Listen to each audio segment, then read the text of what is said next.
Hi everyone, it's Ileana and I have the most Cutiesaurus card to share with you today. I will be using the My Favorite Things Cutiesaurus stamp set with the matching dies for my card. First, I'm going to start off by inking up my stamps with my Ink on 3 Blackout ink. It is safe for Copic, and so I'm just stamping it onto some Copic Express It cardstock. And I do like this cardstock. I find that it's really easy to blend my Copic markers. I tried using the Nina Solar White or the whatever color that is, and I found that the alcohol ink gets absorbed really fast into that cardstock. It does look a little more vibrant, but that's because it's sucking up a lot of my alcohol ink. So I like to use the Copic Express It because I feel like I'm able to get a better blend. I am just coloring in my images as simply as possible. I am using 2 colors for pretty much everything. I like to do the flicking method because I just don't know very much about Copics, and this is pretty much my comfort zone. I like to experiment a little bit as time goes by, and I kind of figure out how different colors react differently to each other. So right now I'm just using a darker shade of the green, and I'll have the colors listed in the description below. But I found that by using these 2 greens together, I felt like when you go back with the lighter color, it really removes that darker color. So I end up going back and I do tip to tip to just kind of blend it in. The darker green is a little bit too different, and so you can see your stroke marks, and so I just like to do the tip to tip, and it just, like I said, it's my comfort zone. For the spots on the back, I'm just using a darker color, and I'm just going to keep this kind of monochromatic on this Brontosaurus. Now for the girl, I didn't want to keep the same color, so I wanted her to be a little different. I wanted her to stand out a little bit more, especially since she has the hearts on her back. And so I just decided to color her blue. So I am using some blue-green colors, and I am just coloring her entire body. I did try one where I just colored all of the body and just used the red on top, and you just don't see the red as well. And so I did have to go back to coloring around the green spots. I'm sorry, the red hearts. Well, they're not red yet, but you know what I mean. So I'm just coloring all of her in, and I want to make sure that she's got a good saturated base coat.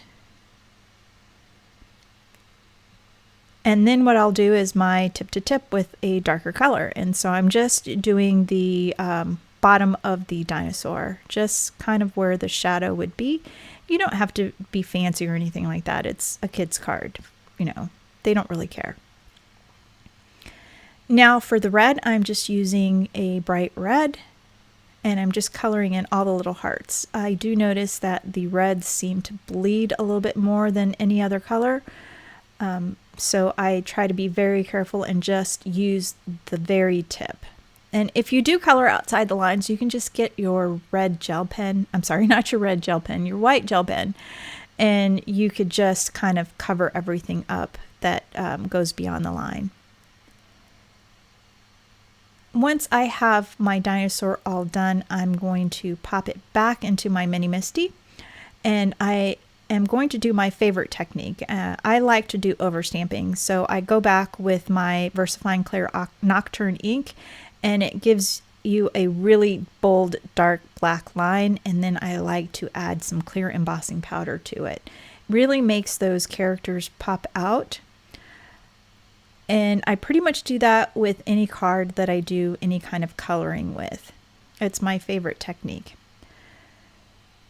So I am going to be using some pattern paper for my background. So I am still trying to work through all of my pattern papers. And so I've pulled out some very subtle monochromatic colors.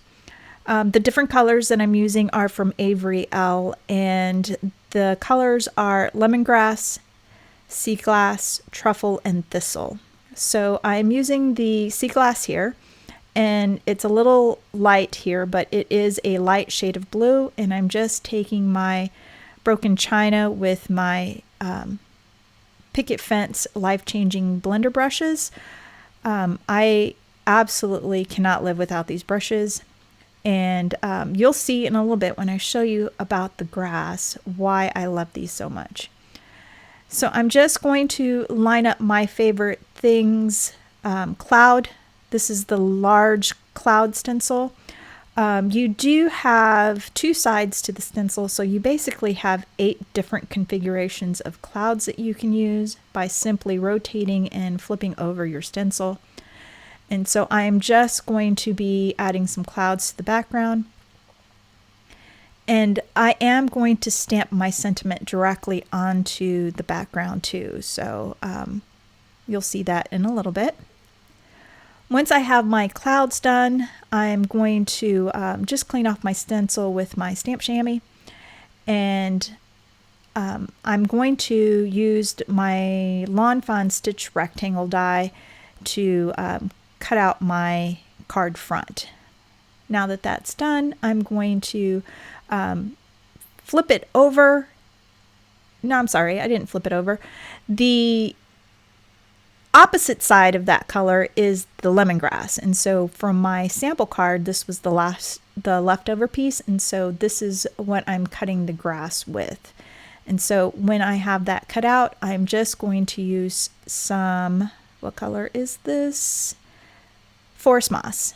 And you can see where the bristles of my blender brush are not folding up my grass. So I really love these brushes because it does allow you to do that. I think with any kind of foam applicator, you would have gotten a little bit of creasing of the blades of grass.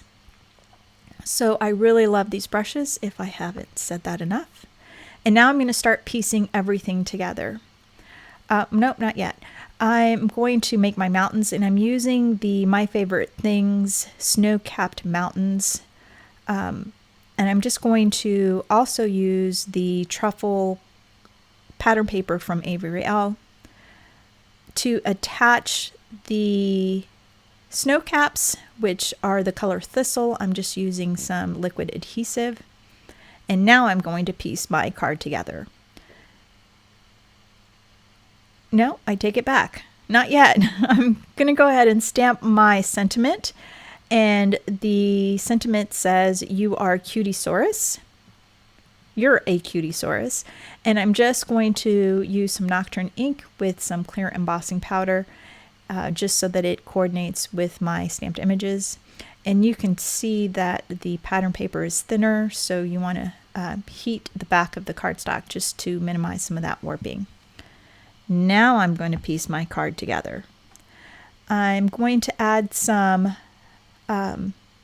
dot tape to the back of my mountain, and I'm just going to place that one directly onto the background. I don't really want too many layers for this card. I didn't want that much dimension. I did want some dimension, but not like 3 layers of foam. So I'm adding a little bit of foam to the back of 2 of the mountains. And I like this 3M foam just because it is very thin.